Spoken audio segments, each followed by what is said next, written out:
Harry Potter e o Cálice de Fogo, J.K. Rowling. É tempo de férias de verão e, certa noite, em seu quarto na Rua dos Alfeneiros, número 4, Harry Potter acordou com a cicatriz ardendo intensamente. Teve um sono estranho, sobre o qual não conseguiu parar de pensar. Intrigado, até receber aquele convite dos Weasley para assistir, nada mais nada menos, a Copa Mundial de Quadribol. Não foi fácil convencer seu tio Walter a deixá-lo passar o resto das férias na casa da família Weasley, mas, ultrapassada esta barreira, Harry começa a vibrar com todas as emoções que envolvem um jogo internacional de quadribol. A magia acontece, e é real todo o deslumbramento de nosso bruxinho órfão diante das extraordinárias equipes de atletas, irlandeses e búlgaros, que se confrontam numa emocionante partida. No entanto, uma coisa terrível acontece e lança uma sombra sobre tudo, e principalmente sobre Harry Potter. O recomeço de mais um ano letivo vem amenizar os temores de Harry, que compartilha com os melhores amigos, Ron Weasley e Hermione Granger, todas as aventuras emocionantes que continuam a acontecer na Escola de Magia e Bruxaria de Hogwarts. Também nesse quarto ano, acontecimentos inesperados, como, por exemplo, a presença de um novo professor de defesa contra as artes das trevas e um evento extraordinário promovido na escola, alvoroçam os ânimos dos estudantes.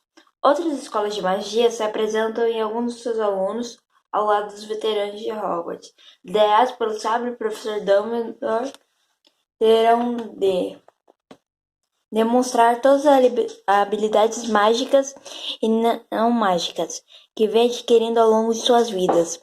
Estarão eles preparados para tudo o que lhes estará reservado? Seu desempenho será satisfatório para que nada grave lhes aconteça? Uma nova aventura de Harry Potter criada pela genial J.K. Rowling. A britânica J.K. Rowling é a autora da série Harry Potter, que já foi vendida em dezenas de países e traduzida para diversos idiomas.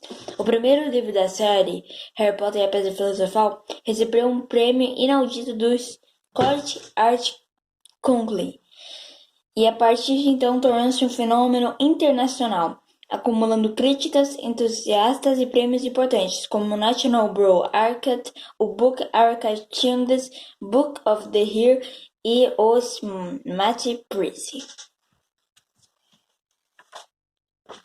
Harry Potter e o Cálice de Fogo. Harry Potter e o Cálice de Fogo, J.K. Rowling, tradução Leah Wiley. A Peter Rowling, a memória do Sir Lydith, e para Susanna Sandley, que ajudou Harry a ver a luz. Capítulo 1. A Casa dos Riddle. Os habitantes de Little Hangton continuavam a chamá-la a Casa dos Riddles, ainda que já fizesse muitos anos desde que a família Riddle morava ali. A casa ficava em um morro, com vista para o povoado. Algumas janelas pregadas, telhas faltando e a era se espalhando livremente pela fachada. Outrora uma bela casa senhorial e, sem favor algum, a construção maior e mais imponente de toda a redondeza. A casa dos Riddle agora estava úmida, em ruínas e desocupada. As pessoas do local concordavam que a velha casa dava arrepios. Meio século antes, uma coisa estranha e terrível acontecera ali. Uma coisa que os antigos habitantes do povoado ainda gostavam de discutir quando faltava assunto para fofocas. A história fora requentada tantas vezes e enfrentada em tantos pontos que ninguém mais sabia onde estava a verdade. Todas as versões, porém, conversavam no mesmo ponto, 50 anos antes. Ao amanhecer de uma bela manhã de verão, quando a casa dos Riddle ainda era bem cuidada e imponente, uma empregada entrou na sala de estar e encontrou os 3 Riddles mortos. A empregada saiu correndo morro abaixo aos berros até o povoado e acordou o maior número possível de pessoas. caídos na sala com os olhos abertos, gelados, ainda com roupa do jantar.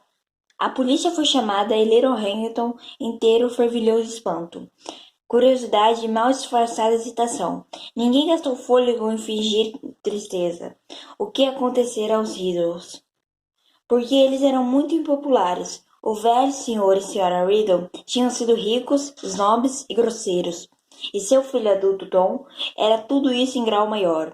A preocupação de todos que moravam em Little Hamilton era a identidade do assassino, pois não havia dúvida de que 3 pessoas aparentemente saudáveis não poderiam ter morrido na mesma noite de causas naturais. Um o bar local faturou sem parar aquela noite. Os habitantes do povoado apareceram em peso para discutir a matança. Foram recompensados por terem deixado o conforto de sua lareira quando a cozinheira dos Riddle apareceu teatralmente e anunciou para o bar, repentinamente silencioso, que um homem chamado Franco Brice acabara de ser preso. Franco! Exclamaram várias pessoas. Nunca! Franco Brice era o jardineiro dos Riddle. Morava sozinho em uma casa mal cuidada na propriedade dos patrões. Voltara da guerra com uma perna dura e uma intensa aversão por ajuntamentos e barulhos. E, desde então, trabalhava para os Riddle. Houve um corre-corre geral para pagar bebidas para a cozinheira ouvir mais detalhes. Sempre achei que ele era esquisito, disse a mulher aos ouvintes ansiosos depois do quarto Xerex. Assim, antipático, tenho certeza de que não ofereci a ele só uma xícara de chá. Ofereci bem umas 100. Nunca quis misturar. Nunca mesmo. Ah, disse uma mulher sentada ao bocão. Mas ele passou muito sofrimento na guerra, o Franco, e gosta de uma vida tranquila. Isso não é razão. Quem mais tinha a chave da porta dos fundos? Então, você errou a cozinheira. Desde que me entendo por gente, sempre teve uma chave de reserva pendurada na casa do jardineiro.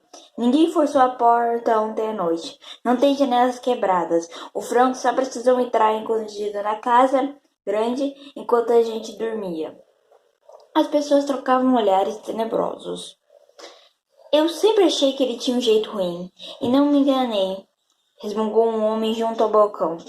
Foi a guerra que deixou ele esquisito. Se querer saber a minha opinião, disse o dono do bar.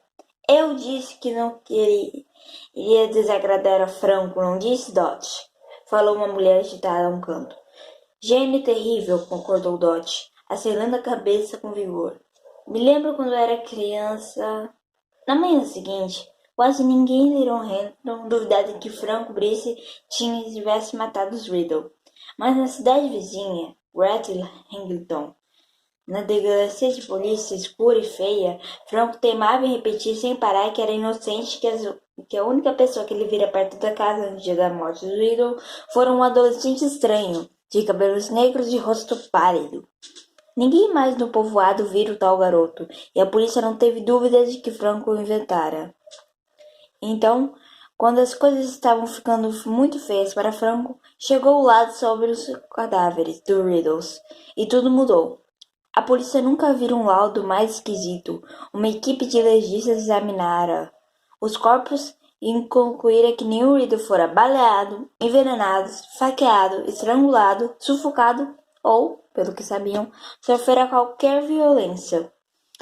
Com efeito, continuava o laudo, em tom de inconfundível perplexidade. Os Riddle, tirando o fato de que estavam mortos, pareciam gozar de perfeita saúde. Os legistas observavam, como se estivessem decididos a encontrar alguma coisa errada nos cadáveres. Cada membro da família tinha uma expressão de terror no rosto, mas, segundo afirmava a frustrada polícia, quem já ouviu falar de alguém de morrer de pavor? E como não havia a menor prova de que os Riddles tivessem sido assassinados, a polícia foi obrigada a soltar Franco. Os mortos foram enterrados no cemitério da igreja de Little Hamilton, e por algum tempo, suas sepulturas se tornaram alvo de curiosidade geral. Para surpresa de todos e acompanhado por uma nuvem de desconfiança, Franco Brice voltou para sua casinha na propriedade dos Riddle. Para mim, foi ele que matou a família, e não me interessa o que a polícia disse. comentou Dodge no enforcado. E se ele tivesse um pingo de decência, ele ia embora daqui, sabendo que a gente sabe que foi ele. Mas Franco não foi embora. Ficou para cuidar do jardim para a família que veio morar logo depois na casa dos Riddle. E para a próxima, porque nenhuma das duas demorou muito. Em parte, talvez tenha sido por causa do Franco que cada proprietário dizia que o lugar dava uma sensação desagradável. E, por falta de moradores, acabou se desmantelando. O ricaço, que era o atual dono da casa Riddle, nem morava lá, nem dava um destino à casa. Diziam no povoado que ele a mantinha por causa dos impostos, embora ninguém entendesse muito bem o que significava isso. E o ricaço continuou a pagar Franco para cuidar da jardinagem, e ele agora se aproximava de seu 77º aniversário. Muito surdo, a pena mais dura do que nunca, mas era visto trabalhando pelos jardins quando fazia bom tempo, embora o mato já começasse a levar a melhor. Bom, pessoal, espero que tenham gostado desse vídeo. Tchau!